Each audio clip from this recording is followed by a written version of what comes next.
উঠুন, খুব চোট লাগেনি তো?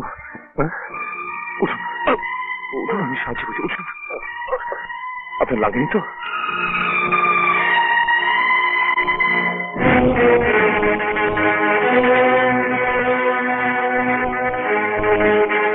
I am sorry. বলবি তো কি হয়েছে? যা যাও।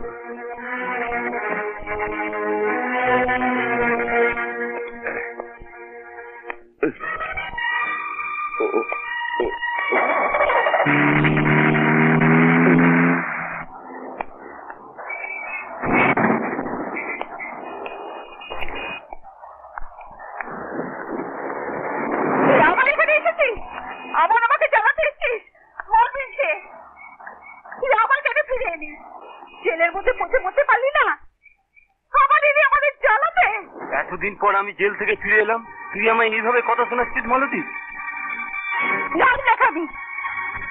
তুই জেলে গিয়ে আমাকে নরকে ঠেলে দিয়ে গেলি। পুরোনো পাড়ার নচ্চার গুলো আমাকে ছাড়তে দিল না, আমি তাই এই ঝুপড়িতে সে মাথা গুঁজেছি। মেয়ের বিয়ে ঠিক করলো, ঠেকে গেল, বললো বাপ দাদি চোর, তার মেয়েকে ঘরে নেবো না। বেকার ছেলেগুলো এদিক ওদিক ঘুরে বেড়াচ্ছে। কি দেখতে তুই এখানে এলি? যা, নদীতে জল আছে, তুমি বলবি, তুমি বলতে যা, যা যা, এখানে আমার বলতে যাচ্ছিস, যা যা বলছি।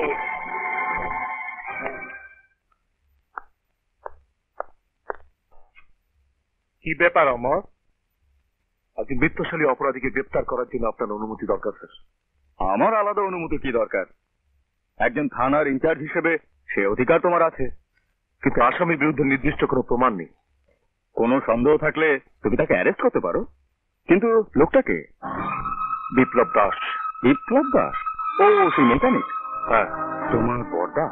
আমার কাছে ভাই বড় নয় স্যার, আইন আর কর্তব্য বড়। আমি তোমার সততাকে প্রশংসা করছি আমার। কিন্তু স্যার, আমার সততা ওপর মহলের সন্দেহ সৃষ্টি করেছে। তোমার ভাই যখন, তুমি জানতে পারলে না এত টাকা সে কোথায় পেল?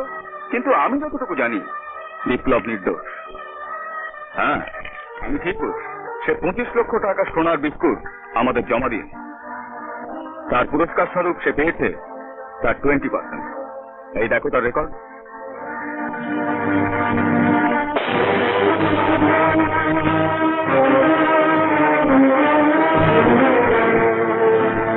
তুমি গর্ব করো অমর, তুমি এমন একটা ভাই পেয়েছো যাকে সমস্ত পুলিশ বিভাগ সম্মান করে।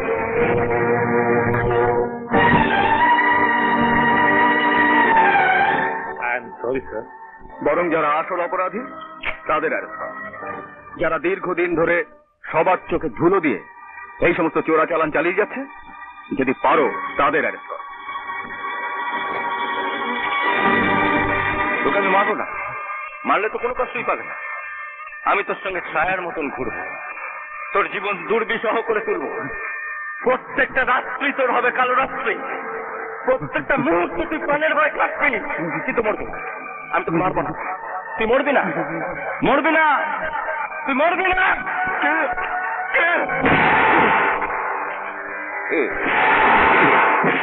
কেমন আছে?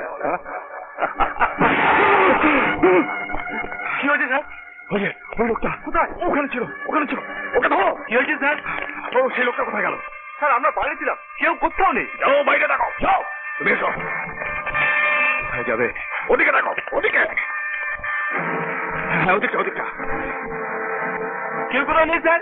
চুপ করো, আমি যা বলছি তাই করো। ওদিকে খোঁজো, যাও যাও।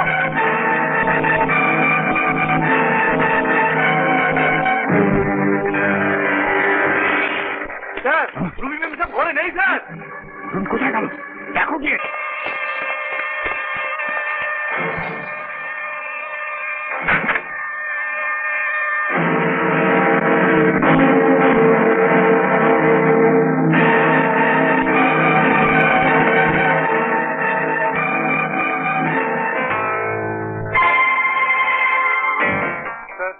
স্যার রুবি ম্যাম সব নেই স্যার। নেই?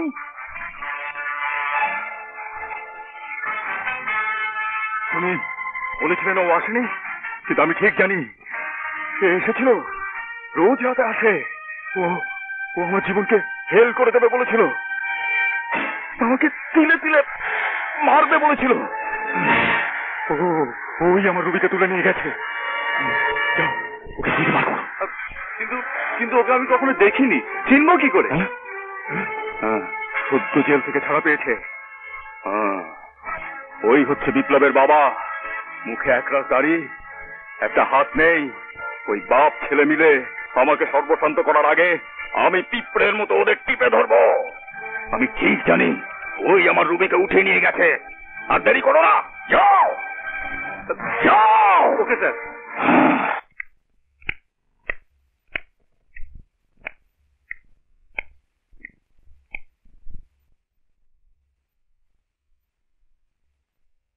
কে?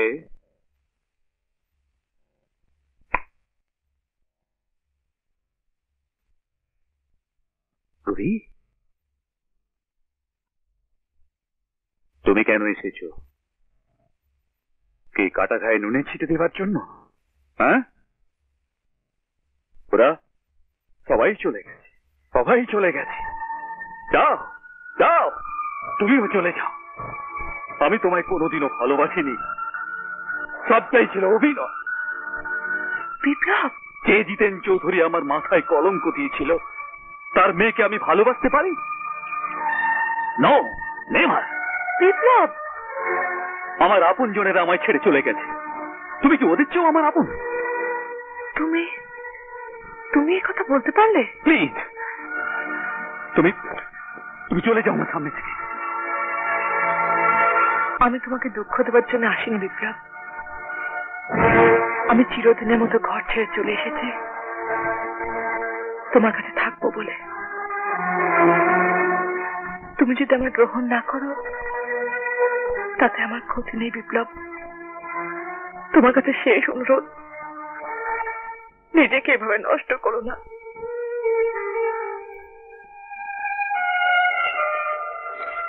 আজ আমিও তোমার মতো একা। পৃথিবীতে আপনজন কেউ নেই, কেউ নেই।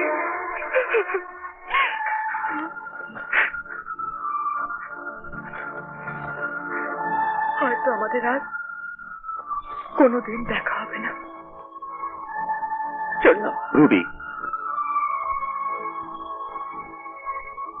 রুবি, আমি জানতাম না রুবি তুমি আমাকে এত ভালোবাসো।